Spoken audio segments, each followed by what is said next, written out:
sir. You must look behind you. Young lady, there are no monsters in the Oval Office.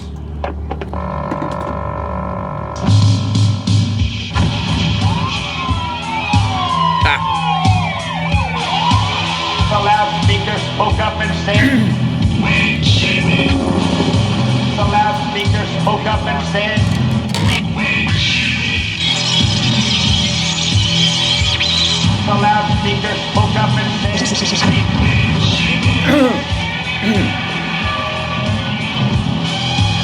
give up,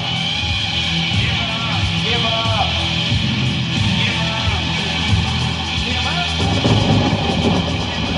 Wait, Jimmy. Wait, Jimmy. Wait, Jimmy. Happy to say Mike is hot.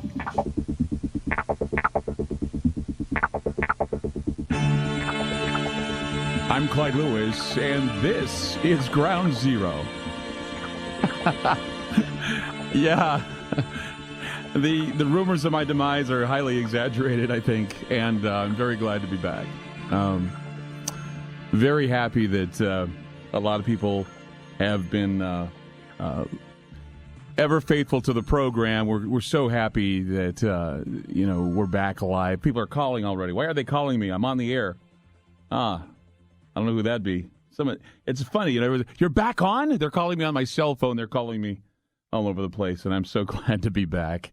By all your prayers and by the miracle of chemical science, I am currently doing a show, and I'm very happy to be doing it.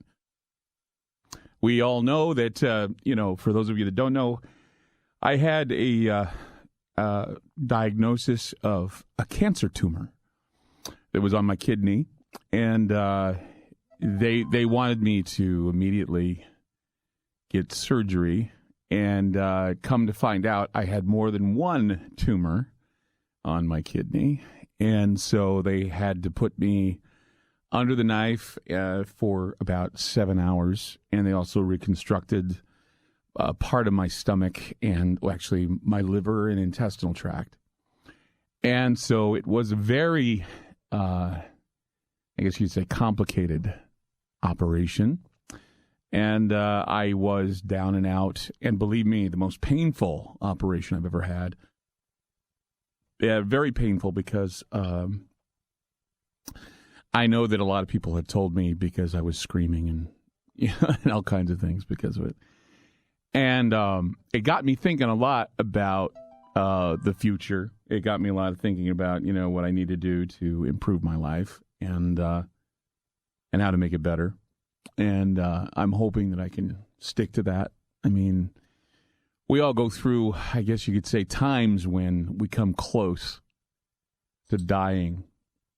And I've come close 2 times. This is the 3rd time.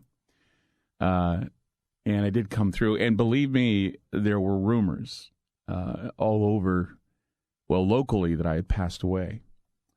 And that's why I had to immediately go online with a video stating that, no, I hadn't passed away.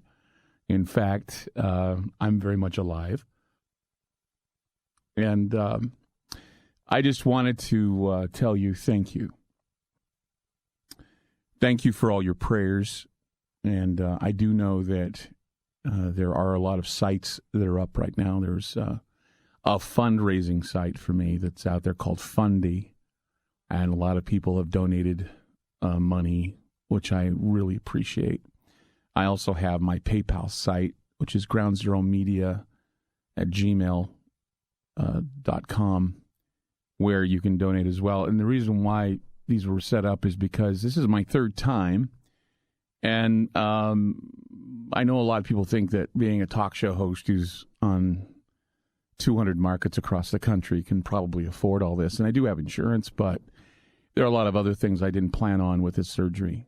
And a number of things were, I guess, longer stay in the hospital, which I did, and some things that I needed to help me to make it possible to be on the air tonight with all of you. And I know that a lot of people are saying you're rushing it. I'm not really rushing it because this is the thing. I mean, my job is writing and talking and being with people I love and care about.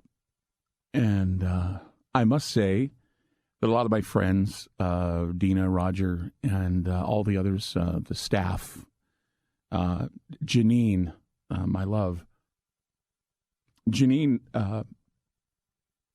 she's had a hard time with this, and I don't blame her because she doesn't want to see the man that she loves go through this. And, well, I don't blame her. And so I just want to send out my love to her because it's, being at home was actually the biggest cure-all for me, actually. And so that's why I'm here. And I'm hoping this is the start of a consecutive group of, coming on the air. Because I wanted to kick it off tonight. I want to do it tomorrow. I want to get a weekend in of rest and come back Monday fighting. Because tonight we have a special show planned. I want to talk to a lot of you, of course. 888-673-3700. That's 888-673-3700.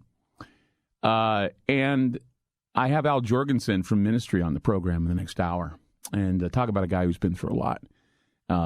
He's died like 3 times. And so, I guess, if I wanted to carry on any topic of any topic that I could present for you, we all know that, when you're on a flight and you're flying, I know we just had this crash that happened in San Francisco. But when you're on a plane and the in-flight movie has something to do with plane crashes or hijackings, that's pretty much in poor taste.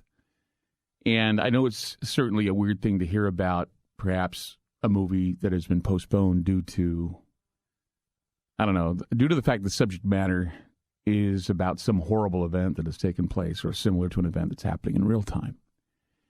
That's why after my cancer surgery, I was horrified to find a story about a woman who was pronounced clinically dead. And as the surgeons were about to harvest her organs, she awakened. And this was something that I read in The Independent.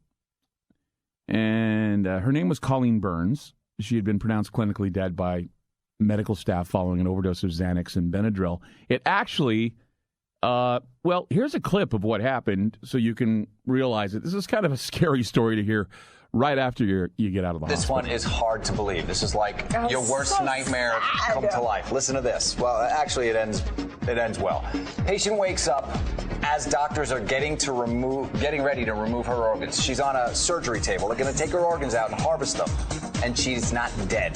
This is true.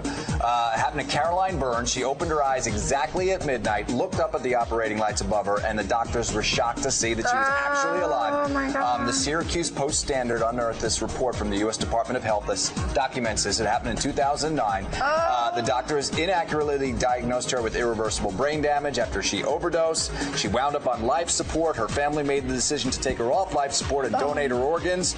And then the next day, at the last minute, as they had knives in hand. They had cut her open, taking organs out? No, they were about to. Oh, okay. They were like ready to, and she opened her eyes. Oh, no. True story. Oh, that's terrible. I don't know if you can imagine the pain and terror as I was reading this story after I myself went through a harrowing 8-hour surgery to remove what turned out to be 3 cancerous tumors and the rearranging of my liver and intestines in order to avoid a huge hernia.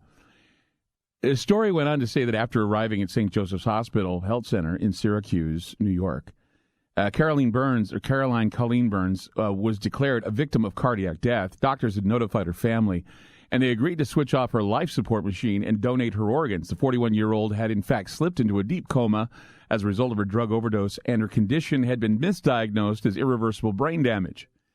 When Ms. Burns was wheeled into surgery where her organs would be removed for transplants, her eyes opened in response to the bright lights in the operating theater, causing doctors to immediately call off the procedure. The mother of 3 was discharged from the hospital 2 weeks later. According to Ms. Burns' mother, Lucille Cuss, not only were medical staff at the hospital unaware that she was alive and demonstrating signs of brain activity, doctors never explained exactly what had led them to incorrectly believe that her daughter had died.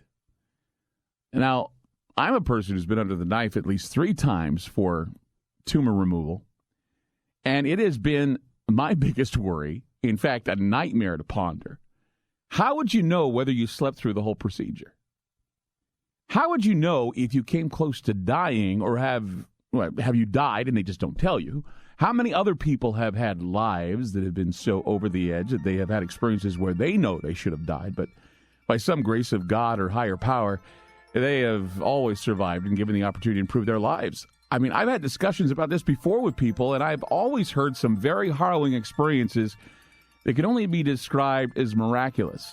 It's like that story where people say, you know, there was this day, Clyde, where I too almost died. Are you that person? Did you ever have an experience where you almost died? I'm not talking about a life after death experience. I'm talking about the process. I'm talking about what happened up to the point where you thought that you were a goner. 888-673-3700. That's 888-673-3700. We're live tonight. I'm Clyde Lewis, and you're listening to Ground Zero. We'll be back. Clear.